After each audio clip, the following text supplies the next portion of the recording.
thinking about before the classroom is really important in terms of preparation, but there's also things that happen during the classroom that are a direct result of sort of being in the virtual space. And I do also want to mention that it's important to, be flexible with yourself and be willing to, if you notice something coming up or issues happening for students, you can always go back and think about how you might want to structure the rest of the class too, right? As opposed to feeling like, well, I already set it up all of this way, and so we just have to keep continuing even if people are having issues. So things that can happen during class to be mindful of are, first, you can invite students to share pronouns. I think this is something that is somewhat normalized on our campus, and yet when we're sort of on the virtual space, that can be something that's easily forgotten. So it can be as far as changing your profile name in Zoom. It can be inviting people to share verbally, and it can be inviting students or yourself to change their profile names and nouns. And we use the word invite here specifically so that it's not a requirement, it's not something that people have to do or feel obligated to do, but it is something where you're making space for people to share their pronouns, and then hopefully as the instructor or the facilitator, you are modeling doing that as well. Sika, can I ask, can you share sort of why, particularly like in a virtual context, we want to be mindful of pronouns?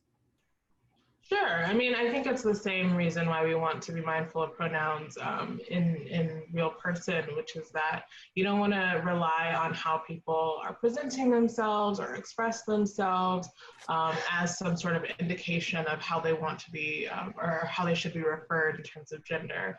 And so one way, especially for students who are newer to sharing pronouns, that I introduce it is this is a way to practice not making assumptions about people's identities by the way that they present. And so that often invites students in, because I think sometimes students still think that the only reason why people should share their pronouns is if they are, not cisgender, or they're, you can't tell what their gender is by looking at them. But it's actually, we just should be all practicing not making those assumptions online or in person. So the other two pieces are, just some suggestions. And of course, these are not exhaustive suggestions. There's lots of different ways that you can invite students and include students in the classroom. One way is inviting people to use virtual backgrounds or to just have their picture up if they need to have their video off. I know some facilitators really struggle with having students who they can't see visually. So even if it's just a picture, at least that gives you a sense of that person's presence in the room and provides some flexibility around having your video on. The last piece is to think about, if you're having a conversation around difficult topics, even if it might not seem like it's super controversial to you, just always being thoughtful about inviting students to use the chat or having other ways that people can engage in the conversations, because it's not always possible for people to talk out loud and sort of share and be vulnerable in the ways that they might if they were sort of in a closed classroom on campus, away from home or away from, roommates or parents or whoever. And so a lot of students are in one room over from another member of their family, and so they might not be able to respond as openly as they would in a classroom. Yeah. I appreciate you sharing that, Sika, because it really reminds me about our social justice facilitation principles in section 1, right? That part of creating these classroom spaces is honoring and recognizing students' full humanity, that they don't just step into our classrooms as students, but especially if they're connecting virtually and they are off campus, they're inviting us into their homes and into their personal spaces. And so how do we be mindful and respectful of some of those dynamics, recognizing that some students may not feel comfortable to share that, but still want to engage in the course?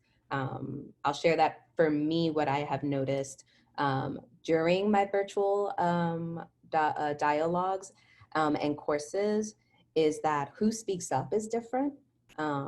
Like I tend to be hearing more from white male students than I do from other students. And that may be for a variety of reasons. That may be around like more comfort and familiarity with Zoom.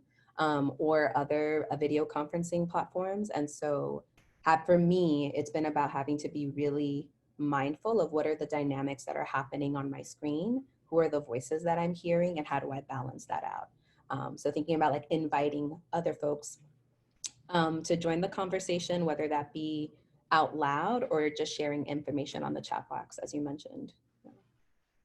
Adam, as our like resident student in this session, have you encountered any of these experiences like in your classroom spaces on like the student side?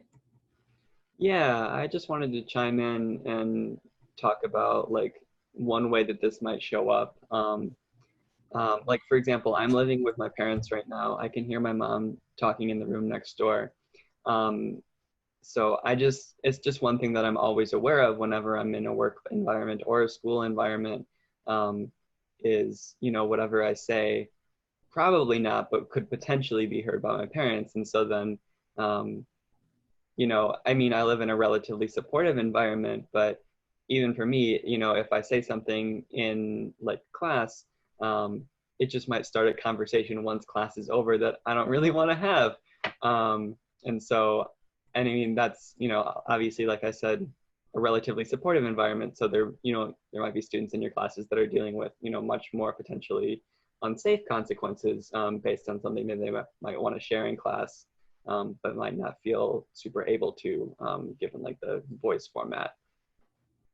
Yeah, absolutely. I really appreciate hearing that, right? Because it's one thing for like for Sika and I as instructors to be sharing some of those insights, but I think it's something really powerful when we hear it from students directly. So thanks for that.